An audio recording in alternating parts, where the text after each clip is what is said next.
कक्षा 4, 6 और 7 के वार्षिक परिणाम अभिलेख पत्रक में कुछ परिवर्तन किए गए हैं। इन्हें हम यहाँ पर देखते हैं। यह वार्षिक परिणाम अभिलेख पत्रक है प्राथमिक कक्षाओं का। कक्षा 4 के लिए यह अभिलेख तैयार किया जाना है। यहाँ सबसे ऊपर हम शिक्षा सत्र लिखेंगे और अभिलेख पत्रक पर ऊपर की जानकारी को लिखेंगे, जैसे जिले का नाम जन शिक्षा केंद्र, बसाहट का नाम, डाइस कोड साला का जो 11 अंकों का होता है, विधानसभा क्षेत्र का नाम, ग्राम पंचायत, नगर निकाय और साला का स्तर यहाँ पर दिया गया है प्राथमिक, विकास खंड का नाम, गांव या वार्ड का नाम और साला का नाम। इस जानकारी को हमें लिख देना है और यहाँ जो निर्देश दिए गए हैं इन्हें भी ध्यानपूर्वक पढ़ लेना है। वार्षिक परिणाम को इस प्रपत्र में कक्षा अध्यापक द्वारा मासिक, अर्धवार्षिक व वार्षिक मूल्यांकन परिणाम को जोड़कर संकलित किया जाए। तत्पश्चात दिए गए अंक चार्ट की सहायता से प्रगति पत्रक में ग्रेड अंकित किए जाएं। इस पत्रक में विद्यार्थियों के नाम जातिवार SC ST OBC जनरल के क्रम में लिखे जाएं। राज्य शिक्षा केंद्र द्वारा जो नया अभिलेख पत्रक तैयार किया गया है उसमें कुछ परिवर्तन किए गए हैं। अभी पूर्व में जो अभिलेख पत्रक तैयार किया गया था उसमें विषयवार, प्राप्तांक और अधिभार लिखा गया था। यहाँ पर अधिभार को कैसे निकालना है या अधिभार कैसे ज्ञात करना है वह भी बहुत सरल तरीके से समझाया गया है और यहीं पर अधिभार ज्ञात करने का सूत्र दिया गया है। तो हम देख लेते हैं आगे अभिलेख पत्रक में और क्या जानकारी हमें भरना है। जिस कक्षा का अभिलेख पत्रक तैयार कर रहे हैं उस कक्षा को हमें यहाँ लिख देना है। परिणाम का सारांश भी यहाँ पर लिखना है। जो परीक्षा फल आपका होगा, जो परिणाम होगा उसका सारांश हमें प्रारंभ में लिख देना है। जैसे नामांकित छात्र कितने हैं उनकी संख्या लिखना है, परीक्षा में सम्मिलित छात्र कितने हैं उनकी संख्या लिखना है, ग्रेड प्राप्तांक प्रतिशत में, जैसे यहाँ पर A+ ग्रेड 85% से अधिक अंकों पर दी जाएगी। तो जितने भी छात्र A+ ग्रेड में होंगे उनकी संख्या यहाँ पर हम लिख देंगे। A ग्रेड 76 से 85% अंकों पर दी जाएगी। जितने भी छात्र 76 से 85% अंक प्राप्त करेंगे उन्हें A ग्रेड में लिख दिया जाएगा। B+ ग्रेड 66 से 75% अंकों पर देना है। तो B ग्रेड में जो छात्र होंगे उनकी संख्या यहाँ पर 66 से 75% वाले कॉलम में लिख दी जाएगी। B ग्रेड 56 से 65% पर देना है, उन छात्रों की संख्या B ग्रेड में लिख देंगे। C+ ग्रेड 51 से 55% पर देना है, तो C+ ग्रेड में उन छात्रों की संख्या लिख देंगे जिन्होंने 51 से 55% तक अंक प्राप्त किए हैं। C ग्रेड 46 से 50% अंकों पर होगी, तो C ग्रेड प्राप्त छात्रों की संख्या यहाँ पर लिख देंगे। D ग्रेड 33 से 45% अंकों पर होगी, तो जो छात्र 33 से 45% अंक प्राप्त करते हैं उनकी संख्या D ग्रेड में लिख देंगे। अब आगे E ग्रेड 33% से कम अंक जो छात्र प्राप्त करते हैं उन्हें E ग्रेड प्रदान की जाएगी। E ग्रेड प्राप्त छात्रों को विशेष शिक्षण की आवश्यकता होगी। इनकी पुनः परीक्षा होगी विशेष शिक्षण करते हुए।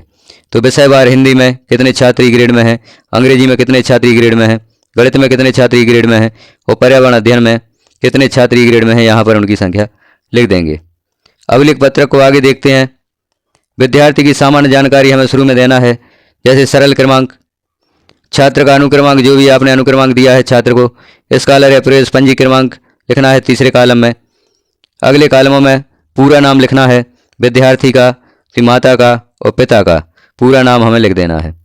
जन्म तिथि अंकों में लिखना है, जो डेट, मंथ, ईयर के फॉर्मेट में होगी।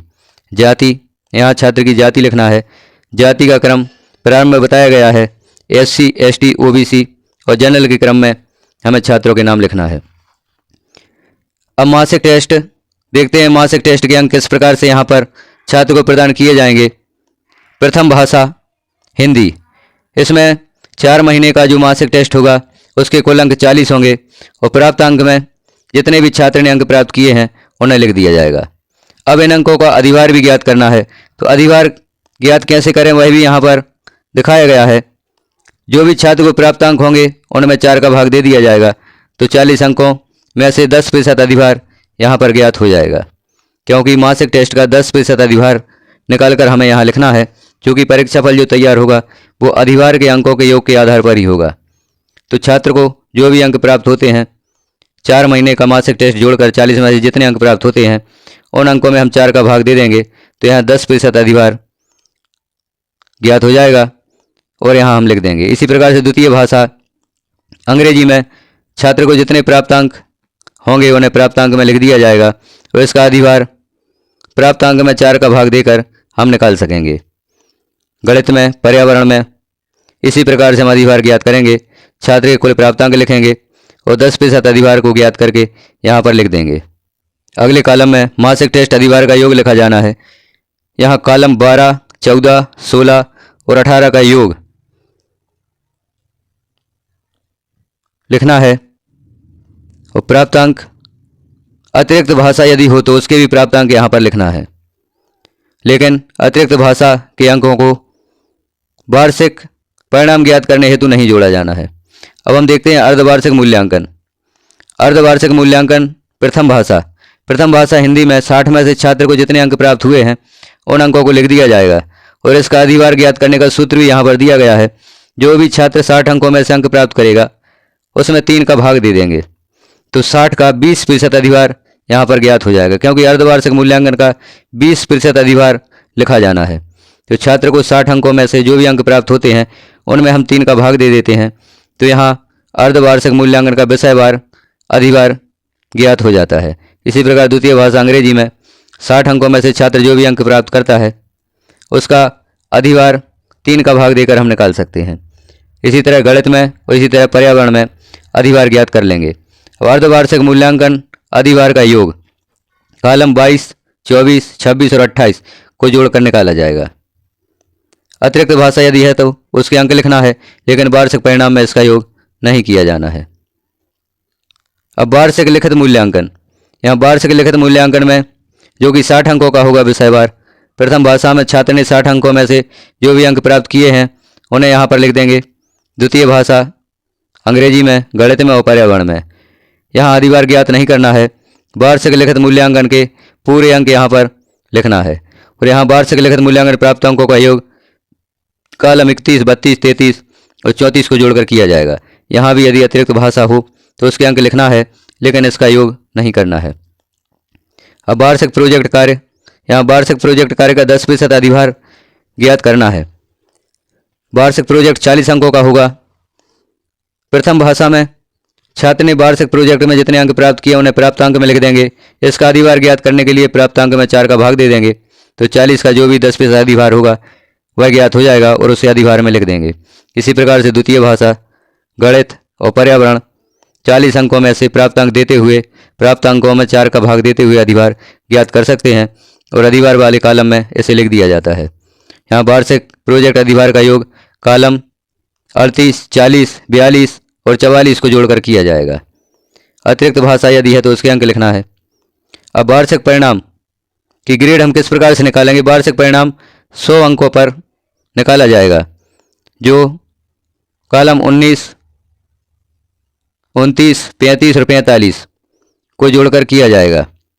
समेकित ग्रेड 100 में से ही देना है हमें, जैसे कि यहाँ पर हमने देखा था ऊपर किस प्रकार से ग्रेड निकाली जानी है। ग्रेड की गणना हम किस प्रकार से कर सकते हैं। 85 से अधिक अंकों पर A+, 76 से 85% पर A, 66 से 75 पर B+, 56 से 65% पर B, 51 से 55% पर C+, 46 से 50% पर C ग्रेड और 33 से 45 पर D ग्रेड और 33% से कम अंक प्राप्त करने पर E ग्रेड छात्र को प्रदान की जाएगी। इन्हीं ग्रेडों को हम वार्षिक परिणाम का योग करते हुए समेकित ग्रेड ज्ञात करके छात्र को ग्रेड प्रदान कर देंगे। अब हम नीचे देख लेते हैं, कुछ नोट दिए गए हैं। शैक्षिक मूल्यांकन हेतु प्रत्येक विषय में वार्षिक परिणाम हेतु पूर्णांक 100 अंक मासिक, अर्धवार्षिक, वार्षिक मूल्यांकन तथा प्रोजेक्ट कार्य को जोड़कर होगा। कक्षा 4 के समग्र प्रगति पत्रक में मासिक टेस्ट का अधिभार 10 अंक,